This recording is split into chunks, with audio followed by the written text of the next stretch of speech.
Assalamualaikum warahmatullahi wabarakatuh. Perkenalkan, nama saya Intan Sari Sekar dari Prodi PJJ S1 Manajemen. Di sini saya akan mempresentasikan terkait pengaruh good corporate governance terhadap profitabilitas perbankan di Bursa Efek Indonesia pada tahun 2019 sampai 2021. Selanjutnya, penelitian ini membahas pengaruh good corporate governance terhadap profitabilitas perbankan yang terdapat di Bursa Efek Indonesia pada tahun 2019 sampai 2021. Good corporate Good corporate governance ini adalah eh, kerangka dasar perusahaan dalam memantau perilaku perusahaan yang penting untuk pertumbuhan positif dan daya saing global.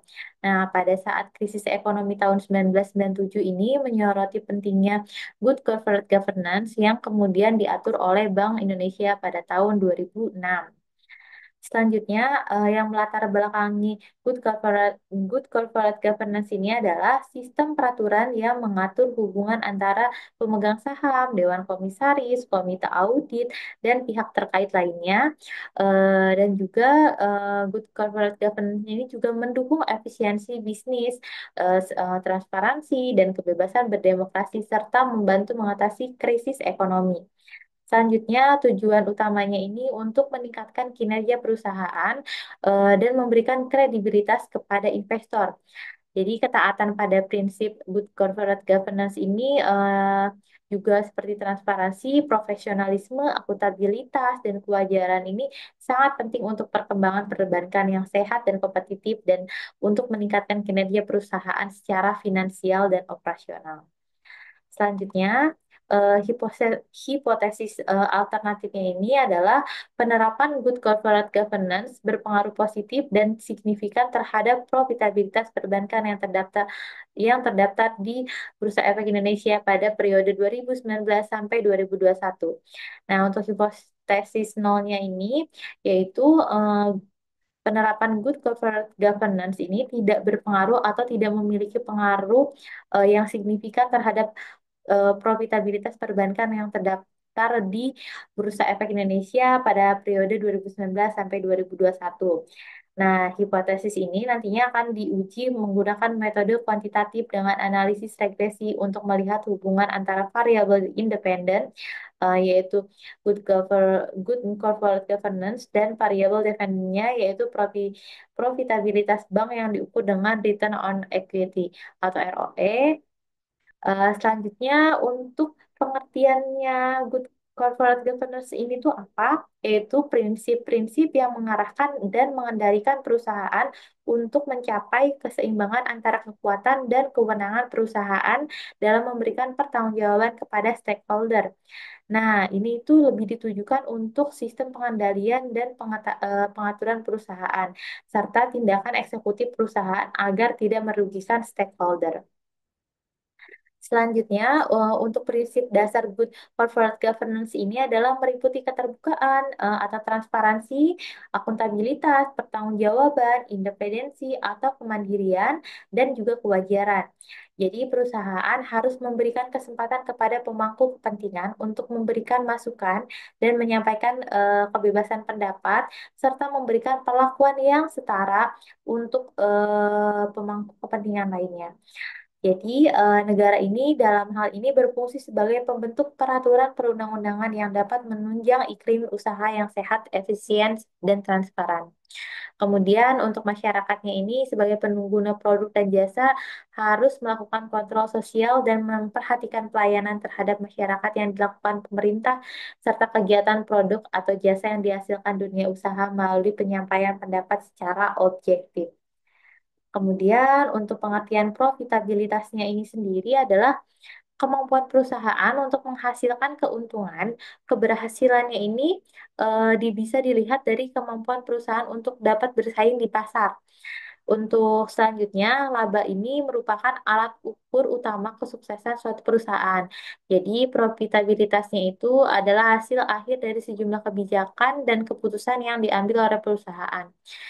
Jika ingin melihat profitabilitasnya ini bisa dilihat dari rasio profitabilitas. Selanjutnya, untuk rasio profitabilitas ini adalah rasio untuk menilai kemampuan perusahaan dalam mencari keuntungan. Rasionya ini memberikan ukuran tingkat efektivitas manajemen suatu perusahaan. Hal ini ditunjukkan oleh laba yang dihasilkan dari penjualan dan pendapatan investasi. Selanjutnya, apakah perbedaan bank konvensional dan bank syariah? Jadi berdasarkan metode penetapan harga, bank ini dibedakan menjadi dua jenis, yaitu bank konvensional dan bank syariah. Bank syariah ini yang operasionalnya itu mengikuti prinsip-prinsip syariat Islam. Jadi tidak melibatkan bunga dalam transaksi, tidak membayar bunga kepada nasabah, imbalan yang diterima oleh bunga serta yang diberikan kepada nasabah ini didasarkan pada kesepakatan antara kedua belah pihak seperti akad.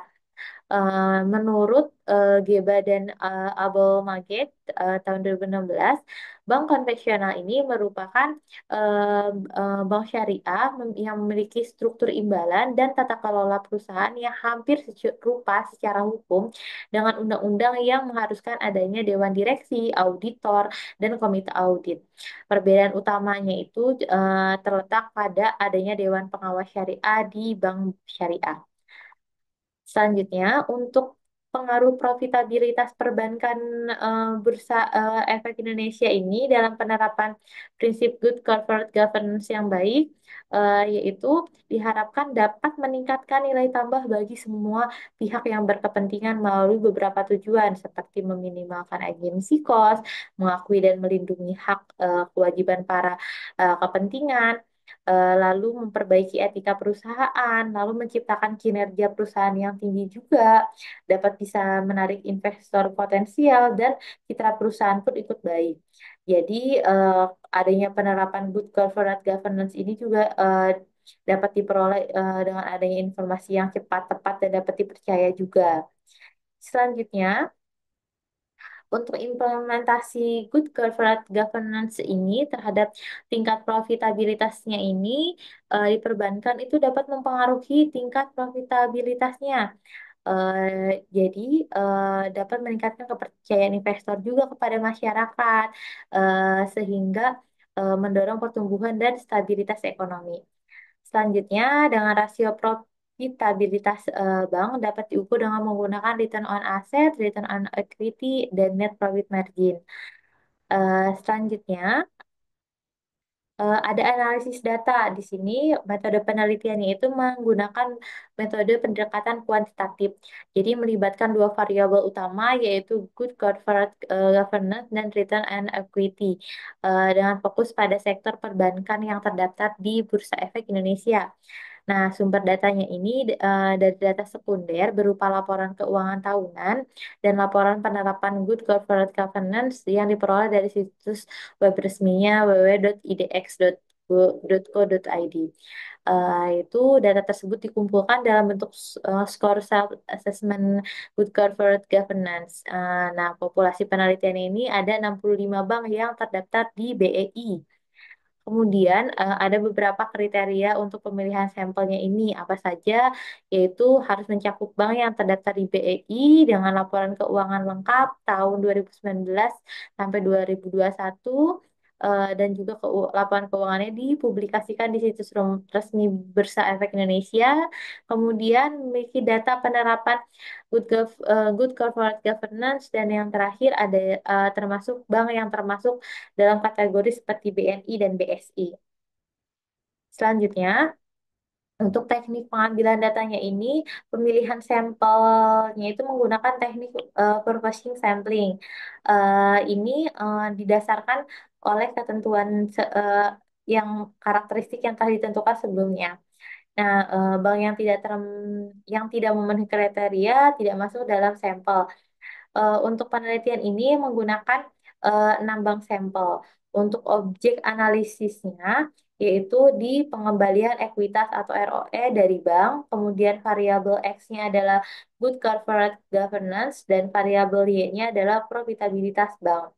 Nah, penelitian ini memakai self-assessment good corporate governance dan melibatkan tiga faktor terkait penerimaan good corporate governance seperti ukuran dewan, komisaris, direksi, dan komite. Di sini ada uji normalitasnya. Jadi, menguji apakah data terdistribusi normal menggunakan uji Kolmogorov Smirnov dengan kriteria ketentuan seperti pada presentasi tersebut. Lalu ada juga uji hipotesis, yaitu menguji pengaruh good corporate governance. eh, Contohnya Dewan Komisaris, Komite Direksi terhadap ROE.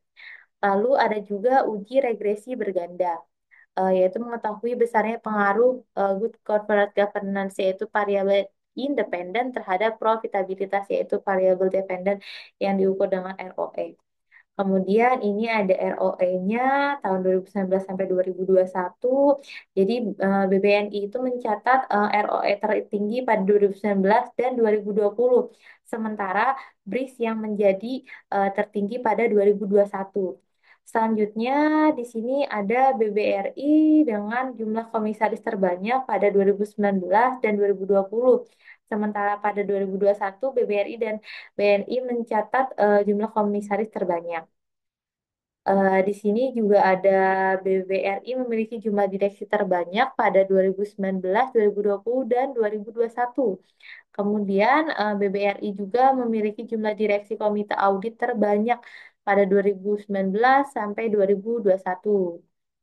Kemudian dari kesimpulan penelitian ini adalah bahwa penerapan good corporate governance ini berpengaruh positif terhadap profitabilitas perbankan di BRI.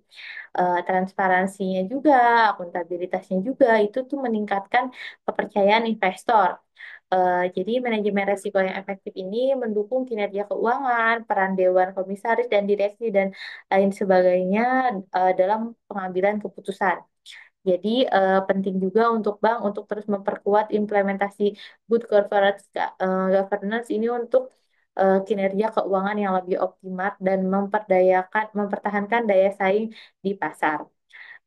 Mungkin seperti itu, dan di sini ada saran juga, jadi harus adanya peningkatan implementasi good corporate governance, lalu adanya nantinya penelitian lebih lanjut, harus adanya edukasi dan pelatihan, lalu ada penguatan regulasi dan kepatuhan, kemudian yang terakhir adanya peningkatan manajemen risiko. Mungkin cukup sekian presentasi dari saya, mohon maaf kurang lebihnya, terima kasih.